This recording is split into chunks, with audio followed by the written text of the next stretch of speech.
मेरे आका रहमत आलम सल्लल्लाहु अलैहि वसल्लम के प्यारे दीवानों, ज़कात के अहम मसाइल जो बेशुमार लोग जो है बार बार फ़ोन करते हैं कि चाची को दे सकते हैं, मामी को दे सकते हैं, खाला खालू, किसको ज़कात दे सकते हैं और किसको नहीं दे सकते। तो एक छोटा सा फार्मूला आपके सामने पेश कर रहा हूँ, एक छोटा सा फार्मूला, आप उसको बगौर समात फरमाएँ और उसी के तहत अगर कोई सवाल करे तो उसी के तहत आप भी उसको जवाब देने की कोशिश करें। ये फैज़ान है सुन्नी दावत इस्लामी के मरकज़ का, सुभान अल्लाह, सुभान अल्लाह। ताकि हम आम इंसान को भी एक मुबल्लिग की हैसियत से बना रहे हैं। यहाँ जितने लोग बैठे सब मुबल्लिग नहीं है, लेकिन सब मुबल्लिग है। सब मुबल्लिग नहीं है लेकिन सब मुबल्लिग है। आप कहेंगे सब मुबल्लिग नहीं है लेकिन सब मुबल्लिग है, ये कैसा? अरे भाई मुबल्लिग कहते किसे है? सिर्फ अमामा शरीफ बांध लिए, जुब्बा गुब्बा पहन लिए, क्या वही मुबल्लिग है? नहीं। मरकज़ के ऊपर आने के लिए एक छोटे से बच्चे ने, एक बिना दाढ़ी वाले ने भी किसी को मरकज़ की दावत दिया तो वो भी जो है दीन का दाई है, वो भी दीन की दावत देने वाला है, वो भी मुबल्लिग है। ये अलग बात है कि उसका अमल नहीं है, दाढ़ी कटी हुई है। हो सकता है कि इसी नीयत की बुनियाद पर और मरकज़ पे आने की दावत देने की बुनियाद पर अल्लाह उसको तौफीक दे दे और उसके बाद में उसके चेहरे पर दाढ़ी आ जाए, लेकिन बोलने में वो मुबल्लिग नहीं है, लेकिन अंदरूनी तौर पर वो मुबल्लिग है। ठीक है, तो आम इंसान भी जिसको मालूम है वो इसका जवाब दे सके किस अंदाज से कि ज़कात किसको दे सकते हैं और किसको नहीं दे सकते। तो एक चीज़ आप समझ ले कि एक होती है हमारी असल और एक होती है हमारी नस्ल। बोलो, असल और नस्ल। आपकी असल कौन? बोलो बोलो, आपकी असल कौन? हर किसी की असल उसके माँ बाप। मेरी असल मेरे माँ बाप और आपकी असल आपके माँ बाप। मेरी असल मेरे माँ बाप, आपकी असल आपके माँ बाप। आपके माँ बाप की असल क्या? आपके दादा दादी और नाना नानी। भाई बाप की असल उनके माँ बाप यानी दादा दादी, माँ की असल उनके माँ बाप यानी नाना नानी।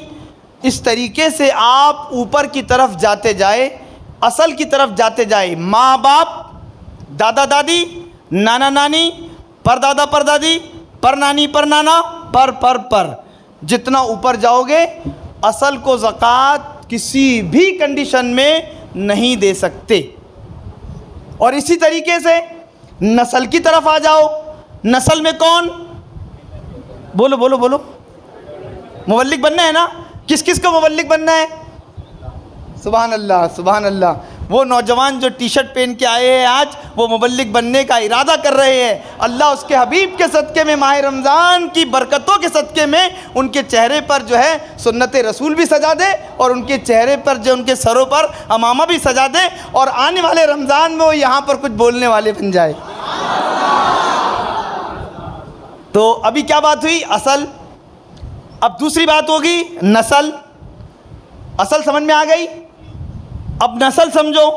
नस्ल कौन? तो बोले बेटा बेटी, बेटा बेटी, पोता पोती, नवासा नवासी, पर पोता पर पोती, पर नवासा पर नवासी। नीचे की तरफ जाते जाओ, ये तुम्हारी नस्ल हो गई और वो तुम्हारी असल हो गई। ना असल को ज़कात दे सकते हैं और ना नस्ल को ज़कात दे सकते हैं। बात समझ में आ गई? ना असल को ज़कात दे सकते हैं ना नस्ल को ज़कात दे सकते हैं। बाकी उससे हटकर एक दरख्त है, दरख्त का तना माँ बाप, दादा दादी, नाना नानी, दरख्त की जड़ें जो है वो नस्ल हो गई, बेटा बेटी, पोता पोती, नाती नवासे।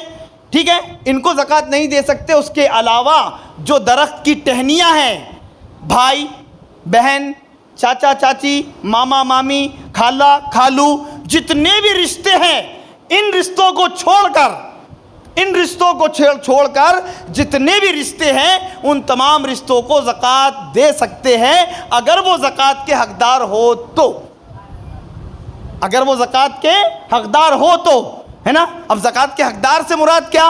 जिस तरीके से ज़कात किस पर वाजिब होती है, जिसके पास में 52.5 तोला चांदी की रकम कमोबेश 40-42 हज़ार रुपये है, साल गुजर गया है तो ऐसा शख्स ज़कात देने वाला हो गया। और जिसके पास में 40-42 हज़ार रुपये नहीं है, कुछ भी पैसे नहीं हैं, तो ऐसा शख्स जो है शरई एतबार से शरई फ़कीर कहलाता है और ऐसे शख्स को ज़कात दे सकते हैं। रिश्तेदारों के अंदर अगर कोई ऐसा शख्स है तो उसको ज़कात दे सकते हैं, चाहे वो कोई भी रिश्ता हो। इन रिश्तों को छोड़कर, असल और नस्ल, इन 2 रिश्तों को छोड़कर बाकी जितने भी रिश्ते हैं और वो ज़कात के मेयार पर उतरते हैं, साहिब निसाब नहीं है, शरई फ़कीर की हैसियत रखते हैं, तो ऐसे शख्स को, ऐसे रिश्तेदारों को ज़कात दे सकते हैं। अब ये मत पूछना कि सगी बहन को ज़कात दे सकते हैं कि नहीं दे सकते हैं। इस मसले के अंदर जो ना फिट कर लेना कि सगी बहन असल और नस्ल में आ रही है, नहीं, सगी बहन असल और नस्ल में नहीं आ रही है। इसलिए कि असल कौन? माँ बाप, दादा दादी, नाना नानी। नस्ल कौन? बेटा बेटी और उनके बेटा बेटी यानी पोता पोती, नाती नवासे। इनसे हटकर जो भी रिश्ता है वो अगर शरई एतबार से शरई फ़कीर हैं तो ऐसे रिश्तेदारों को ज़कात दे सकते हैं। तीसरी चीज़ जो आले रसूल हैं, मेरे आका सल्लल्लाहु अलैहि वसल्लम की ख़ानदान से है, यानी कि खातून जन्नत फ़ातिमा ज़हरा रज़ियल्लाहु ताला अन्हा की नस्ल से जो सैयद है, ऐसे लोगों को भी ज़कात नहीं दे सकते। आले रसूल को ज़कात नहीं दे सकते, आले रसूल को भी ज़कात नहीं दे सकते। और इसी तरीके से कितनी चीज़ हुई? एक असल, एक नस्ल और एक आले रसूल। और तीसरे नंबर पर आता है औरत और आदमी। औरत अपने शौहर को ज़कात नहीं दे सकती और शौहर अपनी औरत को ज़कात नहीं दे सकता। ठीक है, बात समझ में आ गई यहाँ तक के?